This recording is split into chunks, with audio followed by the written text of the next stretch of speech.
You are watching BNS News.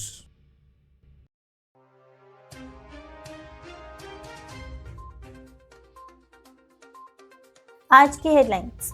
ड्यूट्स bank के DWS group ने Galaxy digital के साथ मिलकर यूरो स्टेबल कॉइन इशू करने का प्लान बनाया। बाइनेंस एंटिटीज ने SEC लॉसूट्स को इनसफिशिएंट एविडेंस और ज्यूरिडिक्शंस कंसर्न के लिए चैलेंज किया।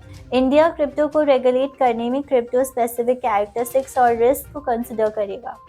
OKX DEX comprised proxy wallets के जरिए हैक हुआ। क्रिप्टो मोगल नोवोग्राड्स ने बिडेन के बजाय फिलिप्स को पॉलिटिकल सपोर्ट के लिए चुना।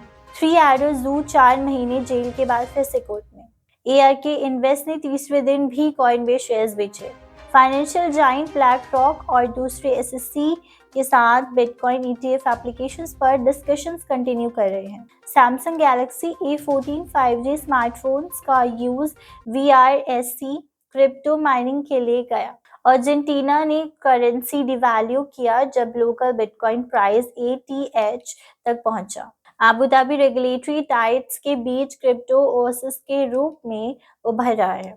DOJ ने 2 व्यक्तियों पर $25 million AI crypto Ponzi scheme चलाने का आरोप लगाया।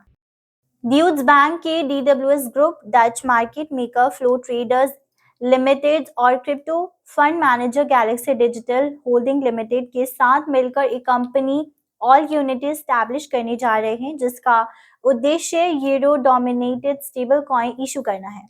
Globally dominant cryptocurrency exchange Binance और उसके फॉर्मर CEO चेंज पेंजाओ ने US securities and exchange commission के खिलाफ जवाब दिया है। कोर्ट से लॉसूट को प्रीजुडिस के साथ डिसमिस करने की मांग कर रही है। इंडिया की फाइनेंस मिनिस्ट्री क्रिप्टो एसेट से रिलेटेड किसी भी मेजर्स को इम्प्लीमेंट करने से पहले कंट्री स्पेसिफिक कैरेक्टरिस्टिक्स और रिस्क को कंसिडर करेगी। Minister of state for finance Pankaj Chaudhary ने राज्यसभा में एक सेशंस के दौरान इस साल के शुरुआत में G20 समिट में हुई न्यू दिल्ली लीडर्स डिक्लेरेशन के सिग्निफिकेंस को हाईलाइट किया।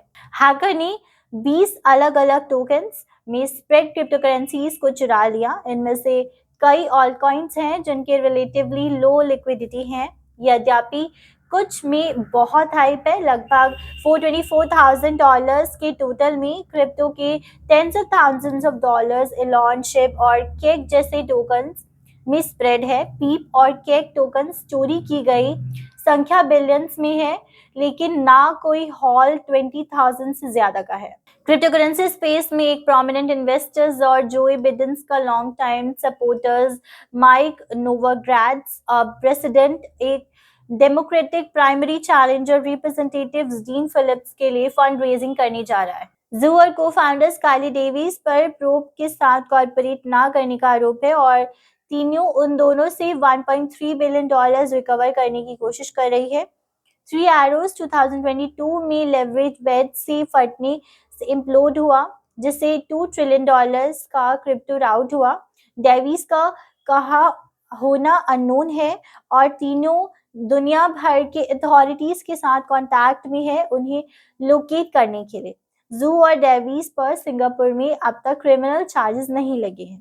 कैथी वुड के investment management firms ARK invest ने तीसरी स्ट्रेट दिन कॉइनबेस स्टॉक बेचा है, जब शेयर्स ईयर की हाई के 5% के अंदर स्टेडी रहे। फर्म के ARK innovations, ARK next generations internet और ARK fintech innovations exchange traded fund से टोटल 82,255 शेयर्स बेचे, जो ट्यूसडे के क्लोजिंग प्राइस पर लगभग $11.5 मिलियन की थी। इस महीने के हर ट्रेडिंग डे में फर्म ने क्रिप्टो एक्सचेंज में अपनी स्टेक कम की है। कुछ लीडिंग फाइनेंशियल सर्विसेज कंपनी ने पिछले हफ्ते SEC के साथ उनके प्रपोज बिटकॉइन ETFs के पोटेंशियल अप्रूवल्स पर चर्चा की।